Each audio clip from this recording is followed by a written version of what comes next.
सासू माँ बदल गई। कहानी उस घर की है जहाँ बहू और बेटी को एक माना जाता था, लेकिन फिर अरे शिखा बेटा, तू रसोई में क्यों घुसी रहती है? जा, रोटी मैं बना लूंगी। नहीं नहीं माँ जी, आप बैठिए, बस सारा खाना बन ही गया है। श्वेता को बोल देती हूँ, वो खाना लगा देगी सबका। सॉरी भाभी, मेरे पास वक्त नहीं है। माँ, मुझे पैसे देना, पार्लर जाना है। हाँ हाँ चली जाना, भाभी को भी ले जाना। वो भी जाने को बोल रही थी पार्लर, पर पहले ना मदद कर दे उसके खाना लगाने में। देख माँ, वो बहू है, उसे बहू रहने देना, इतना सर पर मत चढ़ा भाभी को। श्वेता, ज्यादा मत बोला कर। बहू और बेटी में कोई फर्क नहीं होता है। जा जाकर काम कर। ननद को माँ का भाभी से इस तरह प्यार करना बिल्कुल अच्छा नहीं लगता। वो बार बार किसी न किसी तरह माँ को भाभी के खिलाफ भड़काती रहती, लेकिन कोई फायदा ना होता। एक रोज, अरे बेटे किशन, जा बहू को कहीं घुमा कर ला, सारा दिन घर में काम करती रहती है। हाँ हाँ माँ, हम लोग जा रहे हैं ना गोवा। अच्छा जी, भाभी ने तो हमें बताया भी नहीं। वैसे तो सारी पंचायत करती है, ये गोवा वाली बात क्यों छुपा गई हमसे? अरे क्योंकि उसे खुद नहीं पता था बहन। मुझे टिकट सस्ती मिल रही थी तो मैंने बुक कर दिया। हाँ शिखा, पैकिंग कर ले, संडे हम जा रहे हैं गोवा। दोपहर में शिखा पैकिंग कर रही थी कि सास आ जाती है। ये क्या बहू, साड़ियाँ? अरे गोवा जा रही है घूमने या फिर शादी में मायके हैं? माँ जी, ऐसा कुछ है ही नहीं, समझ में नहीं आ रहा क्या रखूं कपड़े में। अरे तेरी और श्वेता की साइज तो एक ही है, उसके कुछ मॉडर्न कपड़े ले ले, आकर लौटा देना। हाँ माँ जी, ये ठीक रहेगा। शिखा श्वेता के पास जाती है और उससे कपड़े मांगती है। ना जी ना, मैं अपने कपड़े ना दूं, वैसे भी फैल जाएंगे मेरे कपड़े, बहुत महंगे वाले हैं। शिखा मुंह लटकाकर कमरे में आ जाती है तो सास कहती है, चल तैयार हो जा, तुझे मैं शॉपिंग करा कर लाती हूँ गोवा की। बस फिर क्या था, सास बहू निकल जाते हैं मार्केट और एक से बढ़कर एक ड्रेस खरीद कर घर आते हैं। पहले बता देती कि नए कपड़े दिलाने वाली है भाभी को, तो मैं अपने ही दे देती ना भाभी को, मुझे दिला देती नए कपड़े। देख श्वेता, परिवार का मतलब सबके साथ रहना होता है, ना कि सिर्फ अपना सोचना। वैसे भी तुझे अच्छे संस्कार सीखने चाहिए। और रही बात कपड़ों की, तो शिखा, आज से घर पर भी तू मॉडर्न कपड़े ही पहनेगी। कोई जरूरत नहीं है ये साड़ी वाड़ी लपेटने की। अब क्या था, घर पर श्वेता और शिखा एक जैसे रहते। एक बार पड़ोसन आती है। अरे बेटा, अपनी माँ को तो बुलाना जरा, बात करनी है। शिखा सास को बताती है और रसोई में चली जाती है।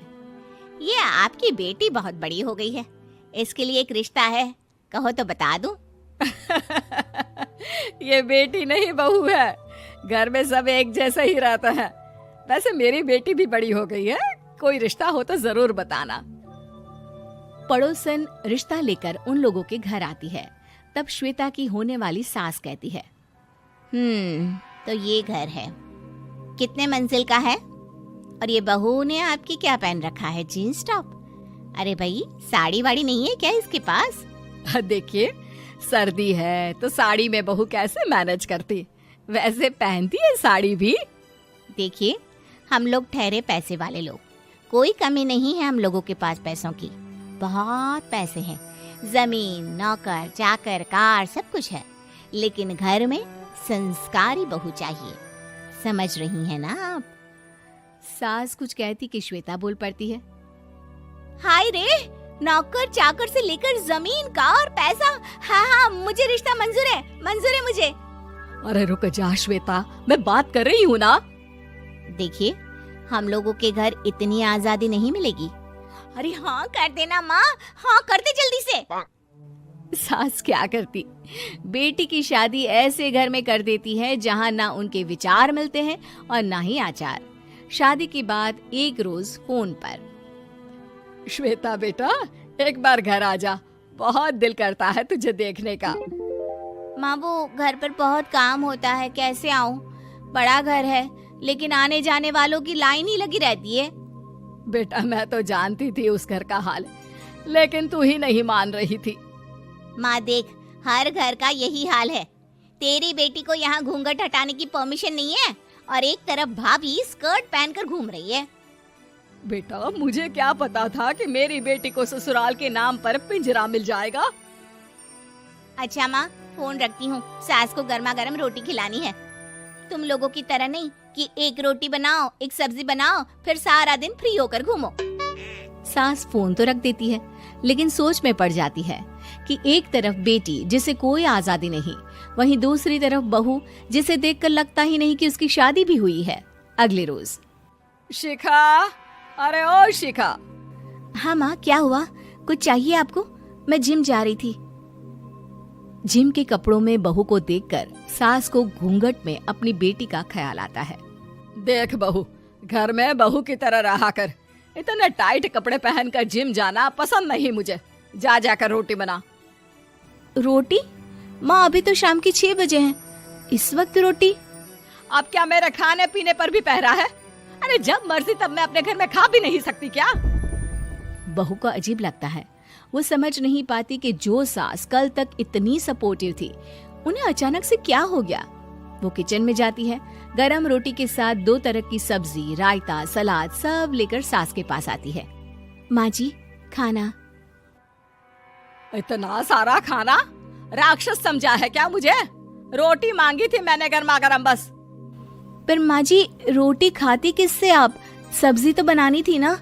अरे भूख मर गई मेरी तेरी बहस से। जा जाकर काम कर, अंदर पूरी रसोई साफ कर। बहू अंदर चली जाती है। थोड़ी देर में श्वेता घर आती है। अरे शिखा जल्दी से चाय ला, पकवान बना, मेरी बेटी आई है। अरे नहीं नहीं माँ, ड्राइवर बाहर खड़ा है। मैं तो घर का कोई सामान खरीदने के बहाने यहाँ आ गई हूँ, मुझे जाना होगा।